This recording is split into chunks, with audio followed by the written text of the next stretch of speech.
The colony world of New Eden was the pride of humanity. It sat in a perfect spot around a distant star, where the air was clean and the water was pure. Over 200,000 people called it home. Families had moved there to start fresh lives. Children played in parks under an alien sky. Old people spent their final years watching sunsets that painted the clouds in colors. Earth had never seen. Captain Daniel Hayes was on patrol duty when the distress signal came through. His ship, the Vigilant, was 3 days away from New Eden at normal speed. The message that reached him was broken and full of static, but the words were clear enough to freeze his blood. They came without warning, a woman's voice said through the speakers. The Vethkai. They are killing everyone. They went to the schools first. Then they went to the places where the old people live. They are hunting the children and the elders. Please, someone help us. The bridge went silent.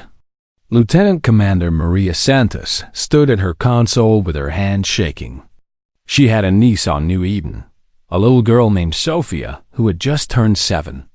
She also had a grandmother there, a woman who had survived 3 wars on Earth only to retire among the stars. How fast can we get there? Hayes asked. His voice was calm, but his jaw was tight. 14 hours if we push the engines to maximum, said Kevin Blake, the navigation officer. But sir, our scouts report 12 Vethkai warships in orbit. We are just one ship. Hayes looked at his crew. He had served with these men and women for 6 years. They had faced pirates and smugglers and the occasional diplomatic crisis. But nothing like this. Nothing that made his stomach turn with cold rage. The Vethkai think humans are weak because we take care of our children and our old people, Hayes said. They think that by killing the ones we love most, they will break us. They are about to find out how wrong they are. The Vigilant pushed its engines beyond their safe limits. They arrived at New Eden in 11 hours instead of 14. What they found would haunt them forever. The cities were burning. Smoke rose from schools that had been reduced to rubble. Nursing homes and retirement centers were gutted shells, their walls blackened by fire. Bodies lay in the streets, left there as warnings. The Vethkai were gone by then. They had done what they came to do and left. But they had made sure to record everything. They had broadcast their attack across every communication channel in the galaxy, so that all of humanity could watch. Of the 200,000 people who had lived on New Eden, only 60,000 survived.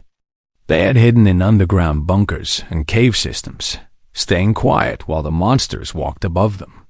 Among the dead were 9,000 children under the age of 12. 14,000 adults over the age of 70 had also been killed. The recording showed everything. Teachers standing in front of their students, trying to shield them with their bodies. Nurses refusing to leave their elderly patients, even as the Vethkai broke down the doors. A grandfather carrying 2 children on his back, running as fast as his old legs could carry him before a plasma bolt cut him down.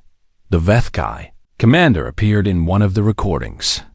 He was tall and covered in dark scales, with 4 arms and eyes that glowed with a cruel yellow light. His voice came through a translator, cold and mocking. This is the fate of the weak, he said.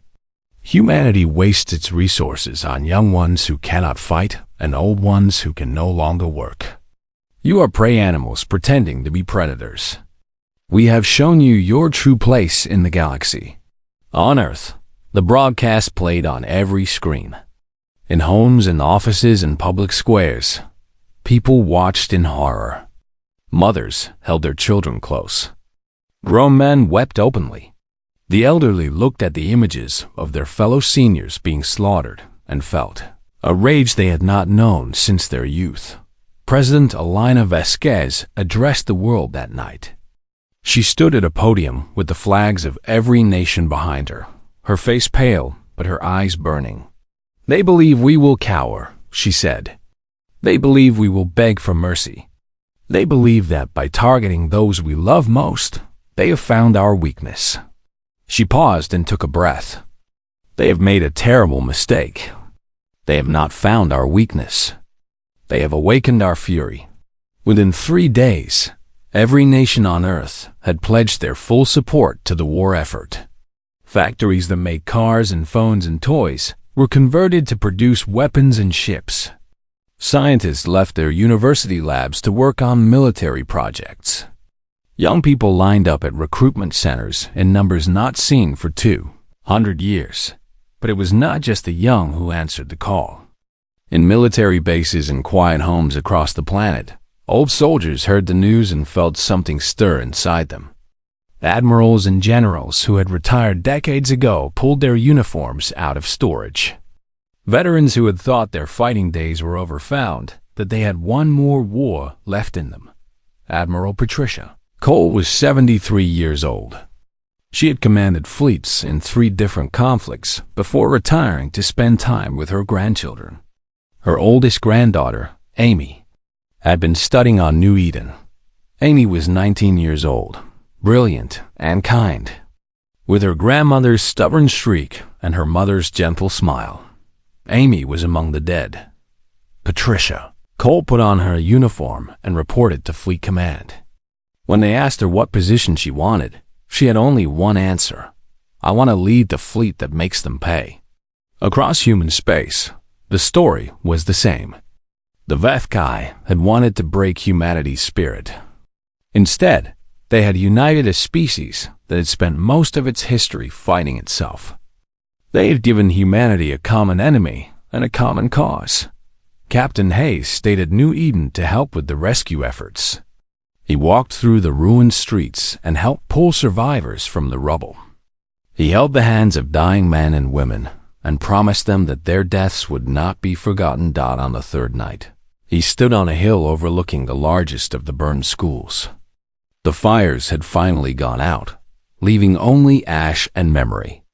Maria Santos found him there, staring at the ruins with red-rimmed eyes. "We will make them pay," she said quietly. Hayes nodded. "Every single one of them." The wind blew across New Eden, carrying the smell of smoke and death. But beneath that smell, there was something else. Something that the Vethkai would soon learn to fear. It was the smell of human resolve. And it would not fade until justice was done. 6 months had passed since the massacre at New Eden. The galaxy had changed in ways that no one could have predicted. Humanity, a species that had spent centuries arguing with itself over borders and resources and old grudges, had become something new, something dangerous. Admiral Patricia Cole stood on the observation deck of her flagship, the Unity, and watched her fleet assemble.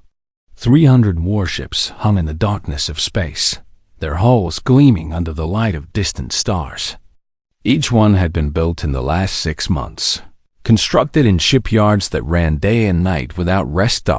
It was the largest fleet humanity had ever created.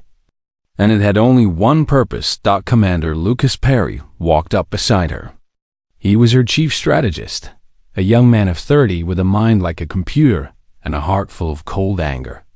His younger brother had been a teacher at the New Eden Academy. He had died trying to help his students escape through a window. "The final ships have arrived," Lucas said. "We are at full strength." Cole nodded but did not smile. There would be time for satisfaction later, after the work was done. "What do our intelligence reports say about the enemy?" "The Vethkai still believe we are not a real threat.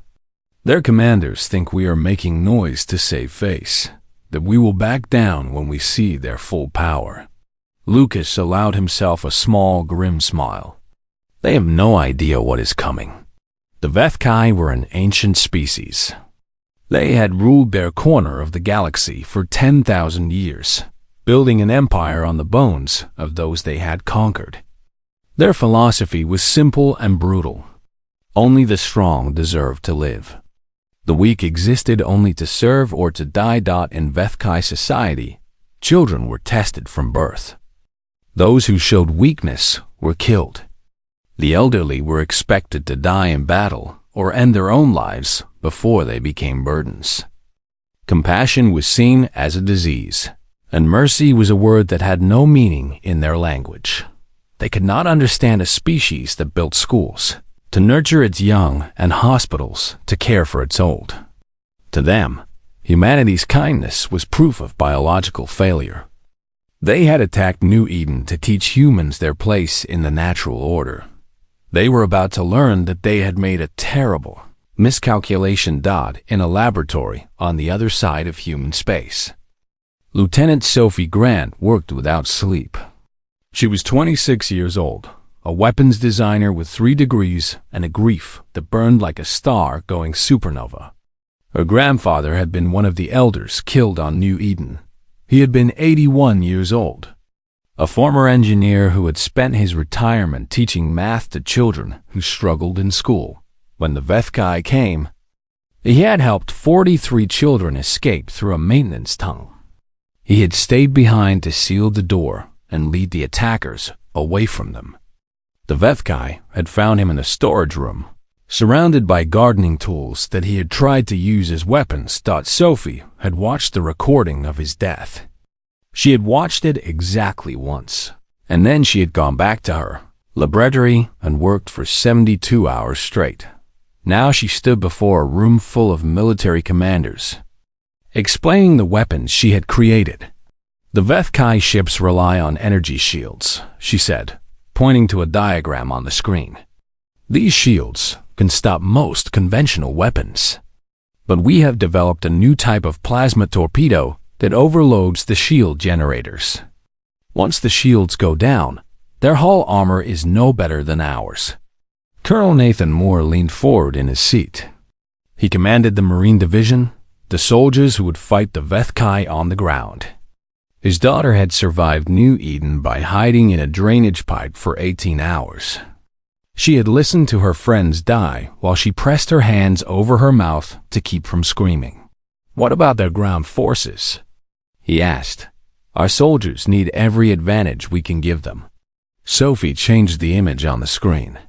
"We have developed new combat armor. It is lighter and faster than anything the Vethkai have seen. Our soldiers will be able to move quicker and react faster. We have also created a targeting system that can track Vethkai heat signatures through walls. They will not be able to hide from us." The preparations continued week after week. Humanity threw everything it had into the war effort. Civilian scientists worked alongside military engineers. Retired veterans trained new recruits. Universities canceled classes so that students could contribute to research projects. And something else happened too. Other species in the galaxy began to watch humanity with new eyes. The Vethkai had conquered many worlds over the centuries. They had enslaved entire civilizations and wiped out those who resisted too strongly. The survivors of these conquests had learned to stay quiet and obey. But now they saw humanity building a fleet to challenge their oppressors. Secret messages began to arrive at human military bases. Star charts showing weak points in Vethkai defenses. Technical data about enemy weapons. Lists of supply routes and patrol schedules. The victims of the Vethkai Empire were too afraid to fight openly, but they could help from the shadows. High Commander Zethral, the Vethkai leader, received reports about humanity's military buildup. His advisors urged caution, but Zethral laughed at their concerns. "Humans are soft creatures," he declared. "They make threats because they are afraid. When they face our true strength, they will submit. They have no choice. It is the way of nature." His fleet commanders agreed. They had been winning wars for 10,000 years. What could one young species do against the masters of the galaxy? Admiral Cole received a communication from Fleet Command. It was time to begin. She gathered her senior officers in the war room of the Unity. Daniel Hayes was there, promoted to lead one of the attack squadrons. Maria Santos stood beside him, her eyes sharp and focused. Sophie Grant had come aboard to oversee the deployment of her weapons. Nathan Moore brought his Marine commanders to plan the ground assaults. Cole looked at each of them in turn. These people had lost family, friends, everything they loved. But they had not broken. They had hardened into something that the Vethkai could not imagine. "In 3 days we will enter enemy space," Cole said. "The Vethkai believe we are bluffing. They believe we are too soft, too kind, too weak to fight a real war. They are wrong." She pressed a button and a map appeared showing Vethkai territory. Red dots marked military installations and fleet positions. "We will take their forward bases first. Then we will push deeper. We will free the species they have enslaved. We will dismantle their empire piece by piece. And when we reach their homeworld, we will make sure they can never hurt anyone again." The room was silent. Everyone knew what was at stake. This was not a war of conquest or resources.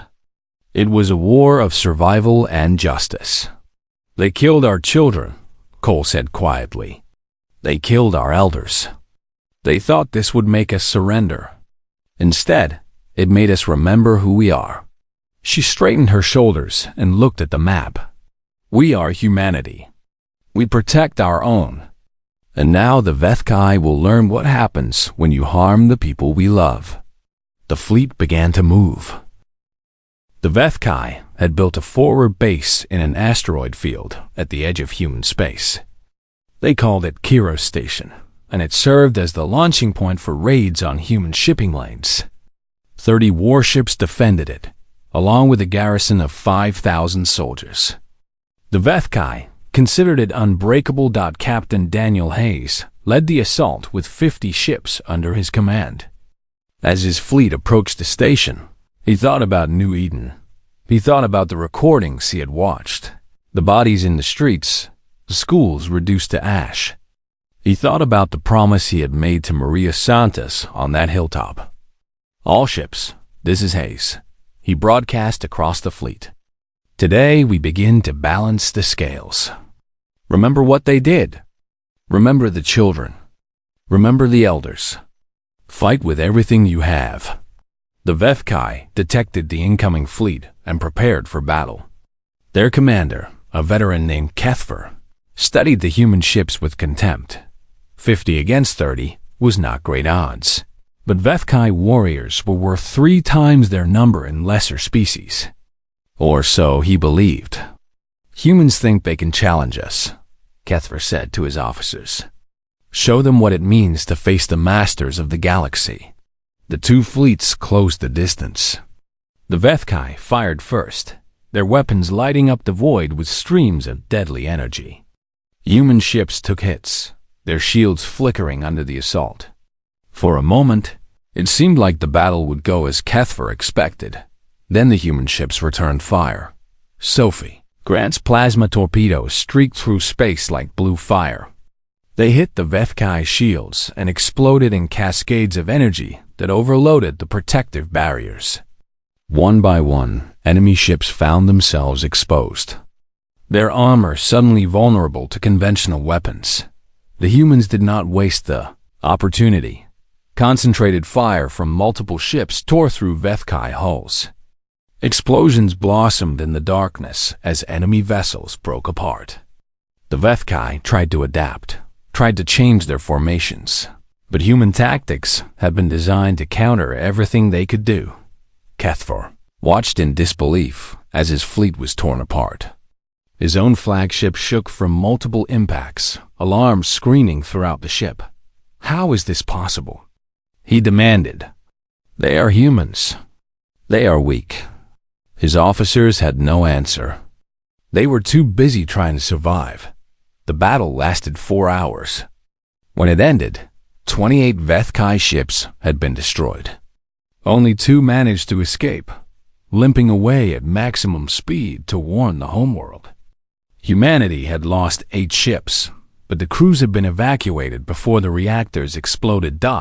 It was a stunning victory. But it was not over yet. Colonel Nathan Moore led the ground assault on Kiro Station itself.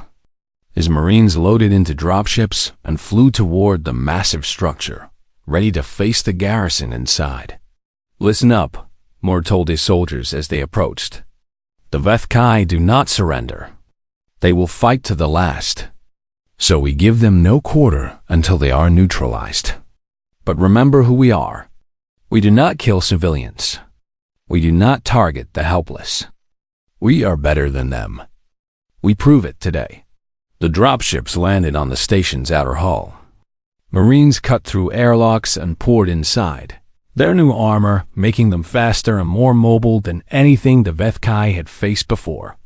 The targeting systems Sophie Grant had developed let them see enemies through walls, tracking heat signatures with perfect accuracy that the Vethkai fought hard.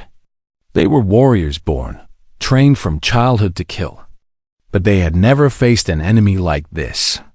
Human soldiers moved through the corridors like ghosts, appearing where the Vethkai did not expect them and striking with deadly precision. Pride at first class. Jenny Morrison was 19 years old. She had joined the Marines the day after the New Eden broadcasts, walking out of her college classes and straight to the recruitment office. Her little cousin had been among the children killed. Now she led her squad through a cargo bay, hunting the last offenders. A Vethkai warrior burst from behind a container, all four arms swinging weapons. Jenny dropped to one knee and fired 3 shots. Each one found its target. The warrior fell. "Clear," she called out, her voice steady despite her racing heart. The garrison fell within 6 hours. 5,000 Vethkai soldiers died defending a station that they believed could never be taken. Human casualties were 112 killed, 340 wounded. News of the victory spread across human space like wildfire. After months of preparation and anger, there was finally proof that the monsters could be beaten. People celebrated in the streets. They wept with relief and joy. They looked up at the stars and knew that humanity was fighting back. But Admiral Cole knew that this was only the beginning.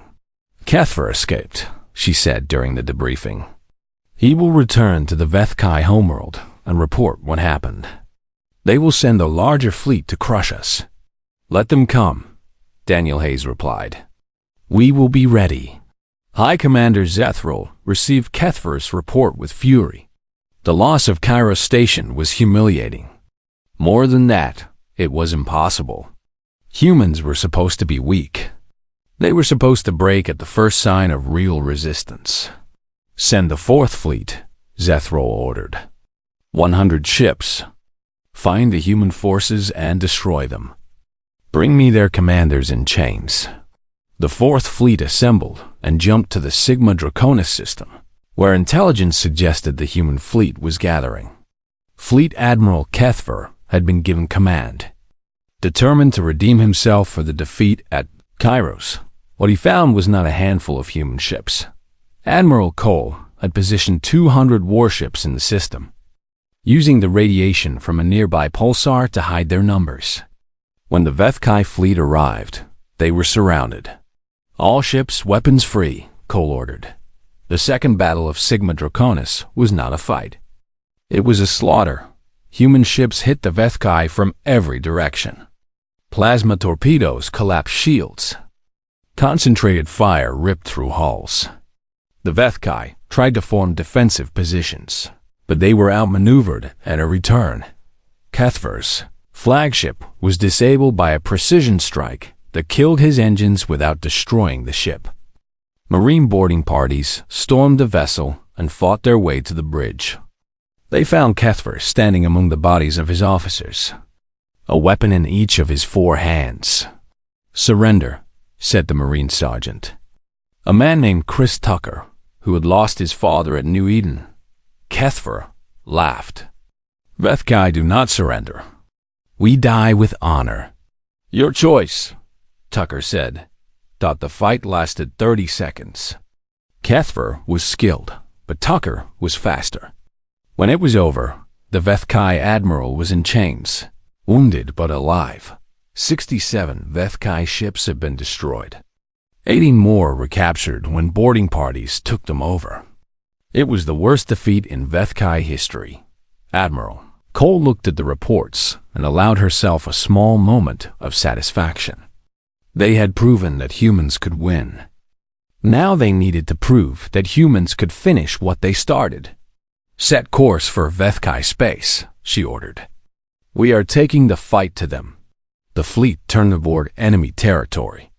Behind them, the wreckage of the Fourth Fleet drifted in silence, a warning to anyone who thought humanity could be broken. The real war had begun. Fleet Admiral Kethver stood in chains before Admiral Patricia Cole.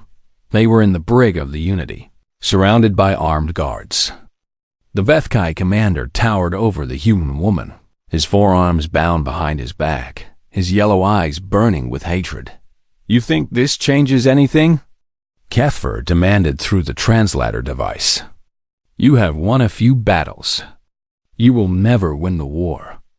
Our people number in the trillions. Our empire spans 1,000 worlds. You are insects challenging a storm." Cole studied him with calm, cold eyes.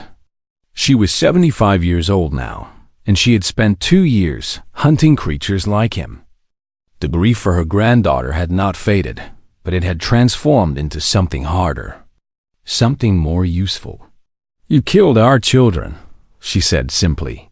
"They were weak," Kethver replied. "They serve no purpose. Your species wastes resources raising young ones who contribute nothing. We did you a favor. We removed your weakness. They were innocent. Innocence is a concept for prey animals." His mandibles clicked together in what might have been amusement. "We have ruled this galaxy for 10,000 years. We have crushed every species that challenged us. Do you really think you will be different?" Cole leaned forward slightly. "You murdered 9,000 children and 14,000 elders. You broadcast their deaths as entertainment. You expected us to surrender in terror." A cold smile crossed her face. "You have no idea what you have done." The war had lasted 2 years now. Humanity had pushed deeper and deeper into Vethkai space, liberating systems that had been under their control for centuries. Species that had been enslaved and brutalized saw their oppressors driven back and finally found the courage to join the fight. The Vethkai had never faced this kind of coalition before. Their strategy had always been to isolate their enemies and destroy them one by one. Divide and conquer. It had worked for 10,000 years. But humanity had done something unprecedented. They had united the galaxy's victims against their common enemy. Former slaves fought alongside human soldiers. Races that had been bitter rivals now shared intelligence and resources. The Vethkai found themselves surrounded by a tide of vengeance that grew larger every day. Captain Daniel Hayes had become one of the war's most celebrated commanders. His task force had cut off supply lines to Vethkai Prime's outer colonies, starving their military of resources. He led from the front, flying into battle alongside his pilots. Never asking his people to take risks he would not take himself. Maria Santos served as his executive officer. The niece she had feared dead on New Eden had survived, hidden in a basement for 3 days. The grandmother had not been so lucky. Maria carried that loss with her into every battle. Lieutenant Sophie Grant continued to develop new weapons and technologies. Her plasma torpedoes had been just the beginning. She created jamming systems that blinded Vethkai sensors, armor upgrades that made human soldiers nearly invulnerable, targeting computers that could track enemy ships through debris fields, and any BULAE. She refused every offer of promotion. "I do my best work in the lab," she told Admiral Cole. "Let me stay where I can help the most." Colonel Nathan Moore's Marines had become legendary. They had cleared Vethkai holdouts from dozens of worlds, always with minimal civilian casualties. Moore insisted on it, even when it made operations more difficult. "We are not like them," he told his soldiers before every mission. "We protect the innocent, even if they are not human. That is what makes us different. That is what makes us better." Now, after 2 years of fighting, humanity and its allies stood at the gates of the enemy homeworld. Vethkai Prime was a dark world. its surface covered in fortress cities and military installations. The Vethkai had ruled the galaxy from here for 10 millennia. They had never imagined that enemies would reach their doorstep. High Commander Zethrol commanded the defense personally. He had gathered every ship, every soldier, every resource that remained to his dying empire. 200 warships orbited the planet. 50 million soldiers waited on the surface. "They cannot take our homeworld," Zethrol declared to his commanders. "We will destroy them here, and then we will rebuild. We will hunt down every human in the galaxy and make them pay for this humiliation." Admiral Cole led the assault with 400 ships and 2 million ground troops. The battle began in orbit and spread across the entire star system. The fighting was brutal. Vethkai ships threw themselves at the human fleet with suicidal determination. They had nothing left to lose, and they fought like cornered animals. Human ships took heavy damage. Crews died at their posts, keeping their vessels in the fight until the last moment. Daniel Hayes led the final push against the orbital defenses. His flagship was hit 17 times, but it kept firing until the last Vethkai station was destroyed. "The sky is clear," he reported to Admiral Cole. "Begin the ground assault." Colonel Moore dropped with the first wave of Marines. They landed outside the capital city and pushed inward through streets designed to be killing grounds. The Vethkai fought for every block, every building, every room. Jenny Morrison, now a sergeant with 5 battle stars, led her squad through the government district. They had been fighting for 6 hours straight, and they were running low on ammunition. "Keep moving," she told her people. "We end this today." The battle for Vethkai Prime lasted 3 weeks.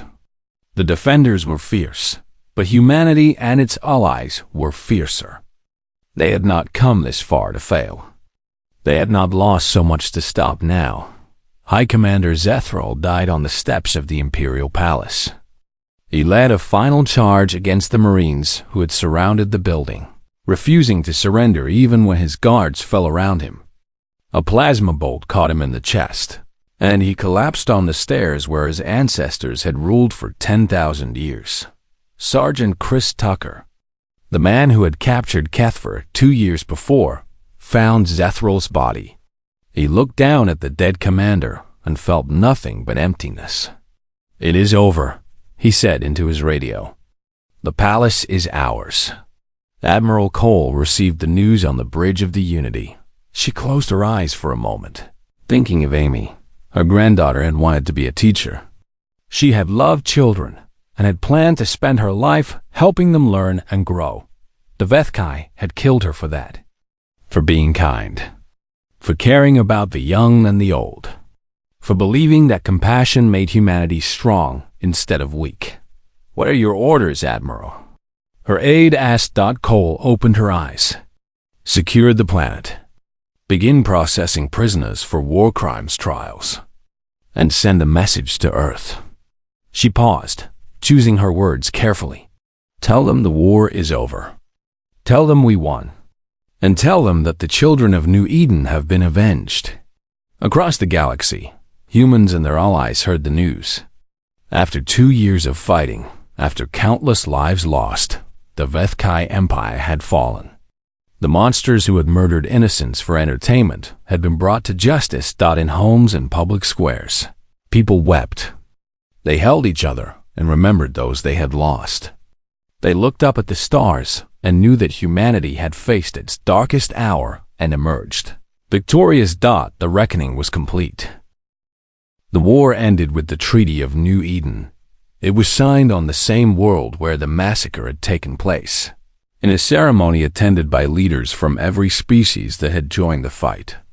The Vethkai Empire was dissolved forever. Their military was dismantled. Their leaders were put on trial for crimes against sentient life. Kethver was found guilty, along with every commander who had participated in the New Eden massacre. They were executed publicly, broadcast across the same channels they had once used to show their atrocities.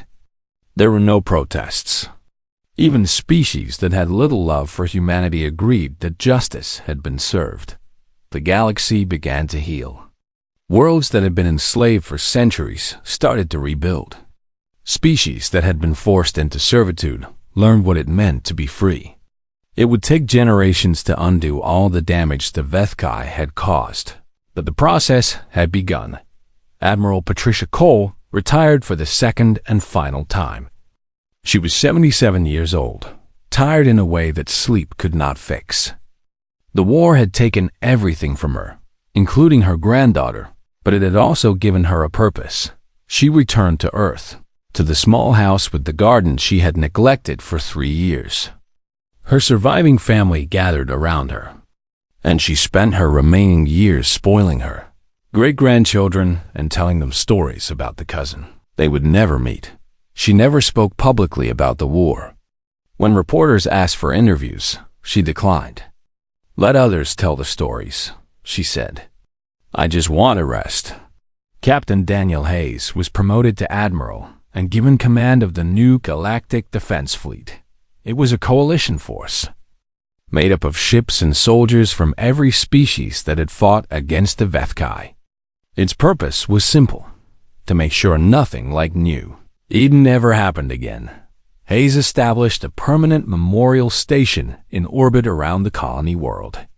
It contained the names of every victim, along with recordings of their lives before the massacre.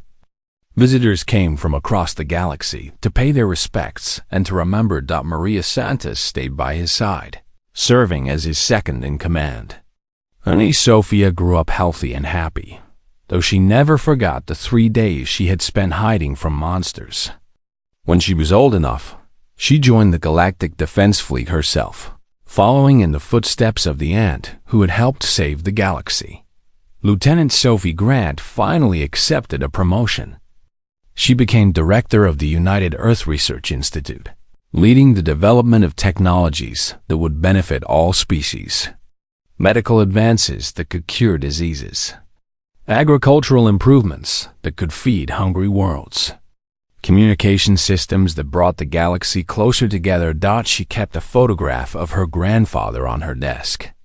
In it, he was smiling, surrounded by the children he had tutored for free. She looked at it every morning before she started work. "I hope I made you proud," she whispered sometimes. "I hope what I did was enough." Colonel Nathan Moore retired from active duty, but he never stopped teaching. He established the Interstellar Marine Academy on New Eden itself, training the next generation of soldiers to protect the innocent and uphold the values that had defined humanity's response to tragedy. His daughter became a counselor, helping survivors of violence and trauma. She had nightmares sometimes, memories of those 18 hours in the drainage pipe. But she had also learned that survival could lead to purpose. The pain could become strength. Jenny Morrison rose through the ranks to become General Morrison, commander of the Marine Ground Forces. She was tough but fair, demanding excellence from her soldiers, while never forgetting that they were people first. Every year on the anniversary of New Eden, she gathered her troops and reminded them why they served. "We fight so that children can grow up safe," she told them. "We fight so that the old can live their final years in peace. We fight because some things are worth fighting for." On New Eden itself, a new city rose from the ashes. The colonists who had survived the massacre chose to stay, determined to rebuild what had been destroyed. They named the city Hope, and it became a symbol of humanity's resilience. At the center of Hope stood a monument. It was a wall of black granite, polished to a mirror shine, inscribed with the names of every victim.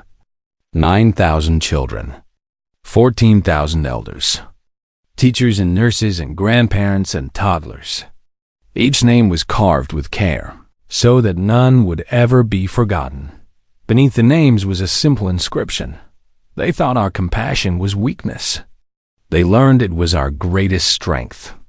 Every year, on the anniversary of the massacre, humans and their allies gathered at the monument to remember. They lit candles for the dead and told stories about the ones they had lost. Children who had never known a galaxy at war learned about the price their parents and grandparents had paid.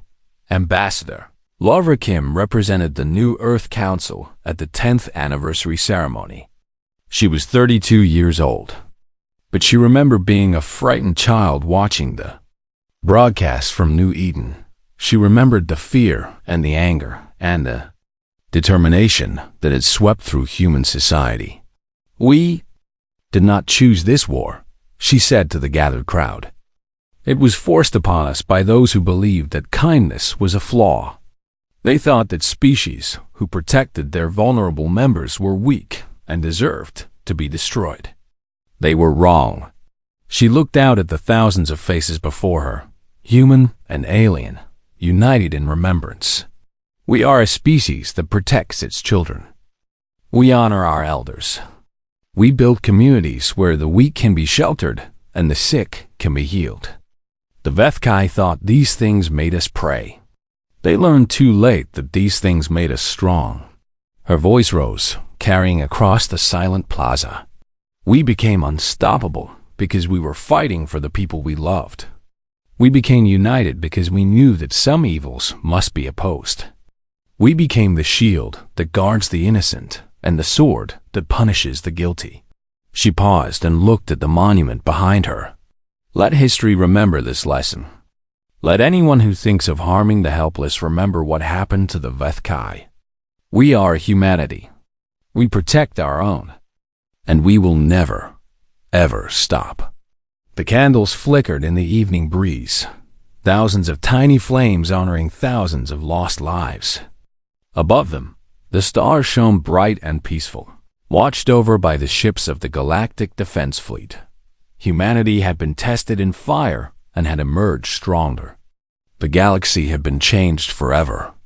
And in the years that followed, whenever someone asked what humanity was capable of, the answer was always the same. Look at New Eden. Look at what they tried to destroy. Look at what we built instead. That is who we are. That is what we do. And that is why, no matter what darkness comes, humanity will always find a way to bring back the light. The end.